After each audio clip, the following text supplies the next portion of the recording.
So car మామా community meetup అనేది చాలా రోజుల నుంచి చేసుకుందాం అనుకుంటున్నాము. ఫైనల్గా ఒక డెసిషన్ తీసుకొని లైక్ కొత్త కార్ కొనోళ్ళందరితో ఒక మీటప్ అయితే ప్లాన్ చేశాను. November 30th యాక్చువల్గా అందరం కలిసామన్నమాట.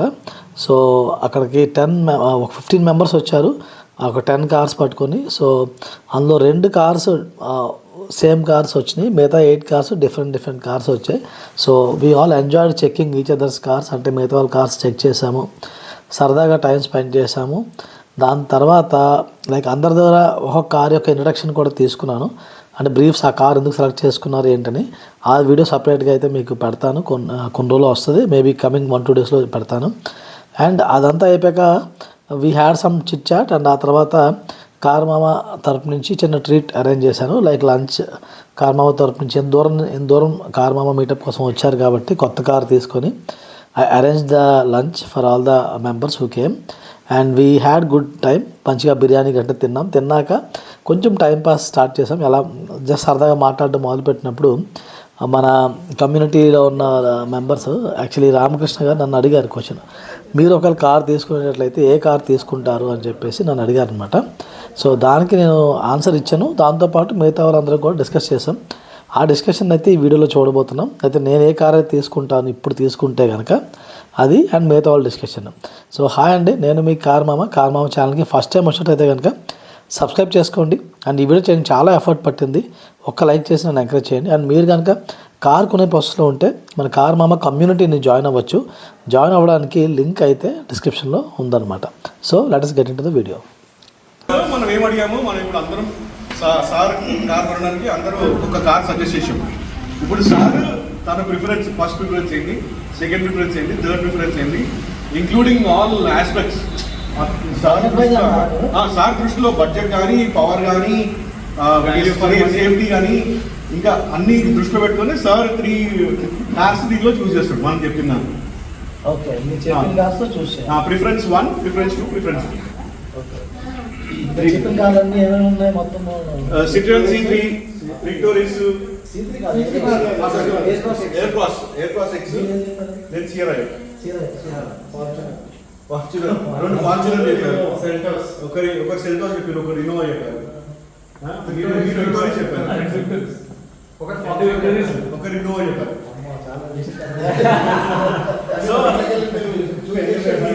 దీనిలో నుంచి మీరు ఫస్ట్ 3 ప్రిఫర్ చేయండి. All aspects okay. ఇప్పుడు చూసుకున్నట్లయితే ఇప్పుడు బొర సియరా పెట్టి అవుతుంది. అంటే అది అంత క్రేజీగా పట్టుకొచ్చేది. వెరీ ఫ్రాంక్, సియరా నాకేమనిపించింది అంటే మోర్ దెన్ ఎ ప్రొడక్ట్, వాడు మార్కెటింగ్ చాలా బాగా చేస్తున్నాడు. సియరా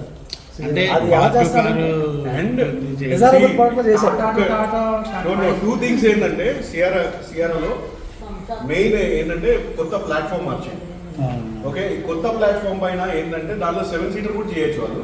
ఆ ప్లాట్ఫామ్ పైన ఈవీ కూడా చేయొచ్చు, ఐసీ కూడా చేయొచ్చు, సిఎన్జి ప్లాట్ఫామ్ కూడా ఉంది. సో ఇందులో 2 ఆస్పెక్ట్స్. ఒకటి ఏంటంటే మనకి రేంజ్ రోవర్ లాగా కనిపిస్తుంది, రేంజ్ రోవర్ డిఫెండర్ లుక్ కనిపిస్తుంది. అండ్ ఇప్పుడు రేంజ్ రోవర్ డిఫెండర్ లో మనకి ఏమొస్తుంది, సైడ్ ఒక బాక్స్ వస్తుంది. దీని ప్లేస్ లో వీడు ఏం చేసి ల్యాడర్, అది యూజబుల్ ల్యాడర్. మనం ఎక్కచ్చు, డైరెక్ట్ ల్యాడర్ పట్టుకొని ఎక్కచ్చు, యూజబుల్ ల్యాడర్. మళ్ళా కొన్ని క్లాడింగ్స్ యాడ్ చేసిండు. ఆ క్లాడింగ్స్ యాడ్ చేసిన తర్వాత మనకి ఆలివ్ గ్రీన్ కలర్, సార్ వేసుకున్న టీషర్ట్ కలర్, ఆ ఆలివ్ గ్రీన్ కలర్ లో సియరా వచ్చింది సార్. అంటే of course everybody likes yellow. Super olive green లో ఒక కలర్ తీశాడు. రేంజ్ రోవర్ డిఫెండర్ దాన్ని పక్కన పెట్టి బ్యాడ్జ్ తీసేస్తే ఎవరైనా గుర్తుపట్టు, అంత సిమిలారిటీ తీసుకొచ్చాడు వెహికల్. మెయిన్ ఇంకో డిఫరెన్స్ ఏంటంటే డిజైన్ వైజ్ చాలా ఎక్కువ స్టాండర్డ్ అవుతుంది. మళ్ళీ 3 స్క్రీన్స్, కన్వెన్షనల్ డిజైన్ 3 స్క్రీన్స్ ఇస్తున్నాడు. ఇటు కో డ్రైవర్ సీట్ లో కూర్చున్న స్క్రీన్ వాళ్ళు టీవీ చూసుకోవచ్చు, అన్ని చూసుకోవచ్చు. ఇక్కడ ఇంకోటి అందరూ అనుకుంటారు ఏంటంటే ఇది అన్ని టాప్ అండ్ అంటారు. నేను కూడా అదే అనుకున్నా, అదే దృష్టితో నేను సఫారీ తీసుకొని పోయినా. కానీ నాకు ప్యూరెక్స్ నుంచి చాలా ఆఫర్లు సఫారీలో features ప్యూరెక్స్ నుంచి చాలా ఫీచర్స్ ఇచ్చి ఇప్పుడు ఇవి ఎన్ని ఇస్తాడు అనేది తెలియదు. సియరాలో ఎన్ని ఇస్తాడు అనేది ఆ 3 స్క్రీన్స్ ఎన్ని ఇస్తాడు అనేది తెలియదు. కాదు మీరు ఎంత ప్యాషన్ గా చెప్తుంటే సఫారీ తొందరపడి కొన అనిపిస్తుందా ఏంటి? కన్నుకి చిన్నగా అనిపిస్తుంది పవర్ విషయంలో పవర్ పవర్ అని కాదు పవర్ లో డిఫరెంట్ అంటే ఇప్పుడు రామకృష్ణ అంత మాట్లాడుతున్నారంటే ఒక ప్యాషనేషన్ ఉండబట్టే కదా మాట్లాడుతున్నారు. నేను అలా అంటున్నా obviously safari has its own fan base and everything. CRO నాకు ఇంకా నచ్చిన విషయం ఏంటంటే the space efficiency, size to space 4360 ఎంతో ఉంది.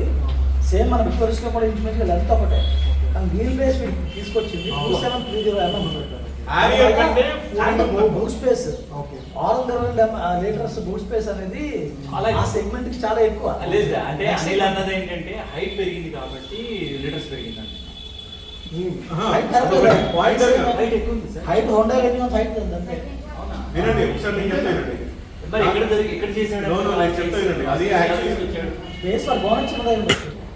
సి ఇంజన్ కాంపాక్ట్ అంతే. అదొకటి. ఇంకొకటి ఏంటంటే మీకు వెనకాల 620 లీటర్స్ బూట్ స్పేస్ ఇచ్చాడు. ఆ బూట్ స్పేస్ లో వాడి థాట్ ప్రాసెస్ ఏంటనేది నేను కొంచెం వేరే బ్లాగ్స్ లో చదివిన దాని ప్రకారం ఏం చేస్తున్నాడు అంటే వాడు 7 సీటర్ చేస్తున్నాడు. ఇట్లనే ఇప్పుడు ఎయిర్ క్రాస్ ఎట్లయితే పెడుతున్నాడో ఆ 7 సీటర్ తీయడానికి ట్రై చేస్తాడు 3 years. సో ఆ 7 సీటర్ తీస్తే మాత్రం it's going to be next level. వస్తే మాత్రం డెఫినెట్లీ అయితే సఫారీ మీరు అన్నారు కదా సియరా పైకి గుంజుతుందా అని చెప్పేసి. యాక్చువల్లీ ఒక 5 years బ్యాక్ నేను మా బావ వాళ్ళకి ప్రామిస్ చేసిన ఏమనంటే నా నెక్స్ట్ కార్ సియరా అని. ఎందుకు అని చెప్పంటే అప్పుడు సియరా ఎలక్ట్రిక్ కార్ ఆటో ఎక్స్పోలో చూపించింది. అప్పుడే చూసాను. ఆటో ఎక్స్పోలో చూపించి this is my next car అని ఫిక్స్ అయిపోయినప్పుడు ఏమైందంటే ఓకే రైట్ సరే ఇది కొట్టున్నాం కదా అని చెప్పేసి అనుకొని దానికే ప్రిపేర్డ్ ఉన్నా. ఇది ఎప్పుడు రిలీజ్ అవుతుందా దానికోసం వెతుకుంటూ వెయిట్ చేసిన. తర్వాత ఏమైంది, ఆ ఎలక్ట్రిక్ కార్ లో ఆటో ఎక్స్పోలో చూపించింది. అది నాన్ ప్రొడక్షన్ అన్నమాట, ఓన్లీ డిస్ప్లే కాన్సెప్ట్ కారు. దానిలో ఎట్లిచ్చిందంటే ఇందాక కొంతమంది చెప్పాను కో డ్రైవర్ సీట్ 360 degrees ఎక్కడ తిరుగుతుంది. ఇప్పుడు కో డ్రైవర్ సీట్ ఇట్లా ఎక్కడ తిరుగుతుంది అంటే ఎక్కడ కూర్చున్న వాళ్ళతో స్ట్రేట్ అవే కాన్ఫిడెన్స్ గా మాట్లాడాలి. సో అది నాకు చాలా ఫ్యాసినేటింగ్ అనిపించింది. అదొకటి L shape sofa L shape sofa ఇచ్చాడు. అదొకటి. మళ్ళీ స్టీరింగ్ ఇట్లా వచ్చి ఇట్లా F1 కార్స్ కి స్టీరింగ్ వచ్చిన ఫార్ములా 1 కార్. నాకు ఫార్ములా 1 చాలా ఇష్టం. నాకు అలౌన్సో అంటే చాలా ఇష్టం డ్రైవర్. సో ఆ స్టీరింగ్ ఉందన్నమాట. దాని కంట్రోల్స్ అవి చూసి దానిలో ఓన్లీ సింగిల్ స్క్రీన్ ఇట్లా నీట్ గా స్టాండర్డ్ అయినట్టు అనిపించి అది కూడా silver colour light bluish colour మీద అనిపించింది కాన్సెప్ట్. అది చూసి నాకు చాలా బాగా అనిపించింది. ఏదో ఫిక్స్డ్ అయ్యాను. తర్వాత ఈ నెక్స్ట్ వన్ అమ్మేయాల్సి వచ్చింది. ఇక తర్వాత ఏదో ఒకటి తీసుకుందాం అని చెప్పేసి అనుకున్నప్పుడు ఆయన సికింద్రాబాద్ ఇంకో తొందర రిలీజ్ చేశాడు. ఆయన రిలీజ్ అయినప్పుడు